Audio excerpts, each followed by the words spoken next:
Bienvenue dans le nouveau podcast de la BJ Paris.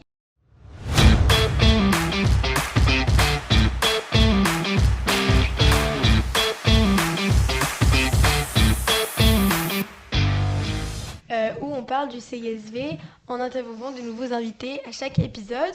Aujourd'hui, on se retrouve avec Andrea qui est LGR depuis septembre. Je te laisse te présenter. Du coup, comme tu l'as si bien dit, je suis LGR depuis septembre, j'ai 17 ans, je suis en terminale. Et puis voilà, c'est déjà pas mal. Ok, donc pour parler un petit peu plus du podcast, vous expliquer un petit peu ce que c'est, on va inviter des membres du CISV à chaque épisode ou des intervenants en relation avec le CISV pour nous parler de certains événements que l'on va faire. On va aussi inviter des internationaux pour parler de leur camp, de leur ressenti dans leur pays. Voilà, on va avoir plein d'invités super cool et on va ils vont répondre à nos questions et voilà, ça va être super, donc restez connectés. Et du coup, Voilà. on aura certains épisodes en anglais, parce que certains internationaux, ils parleront pas français, malheureusement. Voilà. Donc Andrea, le CISV est une aventure interculturelle unique qui rassemble des jeunes pour apprendre la paix, la coopération, la diversité à travers des expériences inoubliables. Comment toi tu décrirais le CISV? Moi, je dirais, ce serait dans l'année, c'est des activités qu'on fait avec tous nos potes pour aider les gens, pour nous rassembler, etc. Et pendant du coup les vacances, hiver ou été, on fait des camps qui vont de 2 semaines à un mois, et on rencontre des gens super, on crée des amitiés incroyables. Si tu devais donner un mot pour décrire le CISV, Je dirais amitié. amitié. Ouais. Moi, si je devais donner un mot, je pense que c'est deux mots, mais je dirais développement de soi. Je pense que c'est un beau mot. J'ai fait trois mots, mais c'est pas grave. Ok. Euh, Qu'est-ce que ça représente pour toi et juste toi, qu'est-ce que ça t'apporte dans la vie de tous les jours, le CISV? Bah déjà ça m'a permis d'avoir une ouverture d'esprit beaucoup plus, enfin Large. une réelle ouverture d'esprit. Et ça aussi, enfin ça permet d'avoir des relations avec des gens d'autres pays. Du coup ça permet de t'aider sur plein de choses que tu ne sais pas. Et puis ça permet de voyager plus simplement. Aussi. Donc toi tu es LGR, moi je suis Mosaïque, on fait tous les deux partie de la BJ, de la branche junior. Est-ce que tu peux nous expliquer un petit peu ce que c'est la branche junior? Alors la branche junior, c'est tous les juniors du coup d'Île-de-France, Paris-Île-de-France. Donc c'est entre 15 et 25 ans. Donc on rentre dans la BJ entre 15 et 16 ans. Et, euh, et du coup, les juniors, en fait, ils nous aident pour les week-ends, pour encadrer les enfants quand on a des week-ends enfants, pour faire des activités. Et aussi, par exemple, quand on a des journées organisées comme la JPO, ils sont là pour nous, pour aider justement le comité euh, à organiser le matériel. Ils sont là aussi pour transmettre leur expérience. Parce que du coup, vu qu'ils sont assez jeunes, ils ont fait les camps récemment. Du coup, ça permet d'avoir une expérience pour les parents et les enfants qui veulent partir en camp. Et du coup, tout au long de l'année, on fait Des événements. des événements avec eux pour du coup créer une PJ soudée, comme, Bah, on a la raclette la semaine comme prochaine, la raclette dans 2 semaines. dans 2 semaines. Voilà. Ouais. Donc super sympa, on s'entend tous très bien. On fait des événements justement pour, comme tu l'as dit, se souder, créer des amitiés. Donc dans 2 semaines, on a une raclette pour fêter un peu les fêtes et puis pour se rapprocher, pour passer un bon moment. Donc voilà, c'est super sympa. Donc au sein de la BJ, on crée des événements, on organise des événements tout au long de l'année. Est-ce que tu peux développer un petit peu? Donc on a beaucoup d'événements, donc comme des week-ends enfants, comme des week-ends BJ, comme par exemple dans 2 semaines on fait une raclette. Donc c'est vraiment pour avoir une BJ soudée, pour avoir un truc un peu fun, pour que ce soit pas tout le temps sérieux ce qu'on fait à la BJ. Et on a aussi donc des choses assez concrètes avec des associations comme des maraudes, des clean walk, et ce qu'on fait chaque année, qu'on essaie de faire chaque année, c'est la banque alimentaire.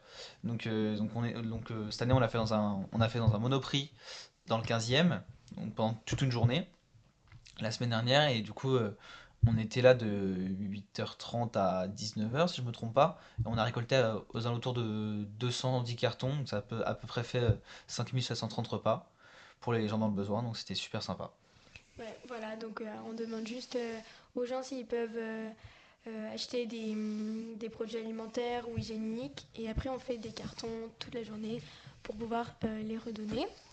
Et c'était super sympa. Voilà. C'est quelque chose qu'on adore faire et puis c'est génial. Et Donc on a aussi, fait. tout au long de l'année, on essaie aussi de créer de nouveaux événements, comme ce qu'on va faire cet après-midi et demain, c'est on va faire des cartons pour les gens dans le besoin avec plein de choses différentes dedans. Et on va les Ouais. décorer pour leur donner. Donc on essaie vraiment de faire des événements dès qu'on peut pour aider et puis aussi apprendre aux enfants comment aider, comment, euh, comment développer l'association aussi au sein de la BQ. Voilà. Donc Andrea, tu es LJR donc, depuis septembre. Est-ce que tu peux nous expliquer ton rôle dans la branche junior et qu'est-ce que vous faites durant l'année? Alors déjà, LJR, ça veut dire local junior représentatif. Donc c'est en gros, je suis représentant des juniors au niveau de l'Île-de-France. Donc pour les réunions avec les adultes et les autres BJ, ce sera le plus souvent moi qui serai présent. Et donc ça permet d'avoir une plus simple communication. Mais je suis pas du tout là pour encadrer les juniors, je suis vraiment là en tant que représentant, c'est-à-dire que j'ai le même job qu'eux, pour voir un peu plus. Mais du coup, j'organise les week-ends qu'on fait. On a d'autres responsabilités pour, en gros, on sélectionne des juniors pour partir en camp. Et dans l'année, on essaye justement de créer des projets, d'aider les autres personnes qui ont des responsabilités pour que ce soit plus simple pour eux et qu'on crée plus de choses. Voilà. Et qu'est-ce qui t'a fait vouloir devenir LJR cette année? Alors, ce qui m'a fait vouloir devenir LGR cette année, c'est que mais j'ai une sœur et un frère qui ont été LGR aussi, et ça m'a donné beaucoup envie. Et puis, avoir des responsabilités, c'est aussi sympa dans CSV, donc voilà. Ok, super. Euh, donc, je vous le rappelle, il y a plusieurs camps dans le CSV. Est-ce que tu peux nous dire les camps que toi tu as fait? Alors, moi, j'ai fait un village aux Pays-Bas, donc j'avais 11 ans, c'était en 2010, je crois. J'ai fait un step-up au Canada en 2022, si je ne me trompe pas. Et j'ai aussi fait un Junior Project en 2023 à Maul. Et j'ai fait l'été dernier un séminaire justement avec toi. Donc aux Pays-Bas aussi. Et voilà. Est-ce que tu peux juste nous dire un peu ton ressenti de chaque camp en une phrase, hein, mais... De chaque camp, bah, le village c'était une découverte. Parce que du coup, on découvre le camp, c'est notre premier camp qu'on fait.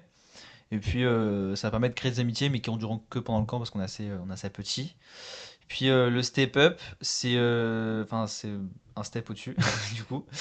On est un peu plus mature, du coup, on fait des activités un peu plus poussées, c'est super intéressant. Ensuite, le Junior Project, c'est vraiment pour créer une communauté junior en France, parce que c'est un camp national. Et enfin, le séminaire, c'est vraiment, on développe notre maturité, c'est vraiment hyper intéressant.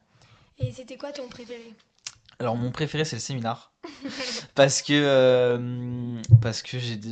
on a créé, enfin, j'ai créé des amitiés qui sont, je pense, qui vont durer dans le temps. Et vu qu'on est plus mature, ça permet de rester en contact plus facilement. Moi, vu que je serai bientôt majeur, ça me permettra d'aller les voir plus rapidement. Parce que par rapport au village et au step-up, c'est plus compliqué. Voilà. Et donc, je vous le rappelle, on a fait un camp ensemble, donc cet été. Moi, j'ai trouvé que par rapport aux autres camps, on a une certaine liberté et on grandit vraiment en maturité. Est-ce que tu es d'accord avec moi? Je suis totalement d'accord avec toi parce que c'est vraiment notre camp, on gère de A à Z le camp, même si tout ce qui est administratif, c'est pas nous qui le gérons.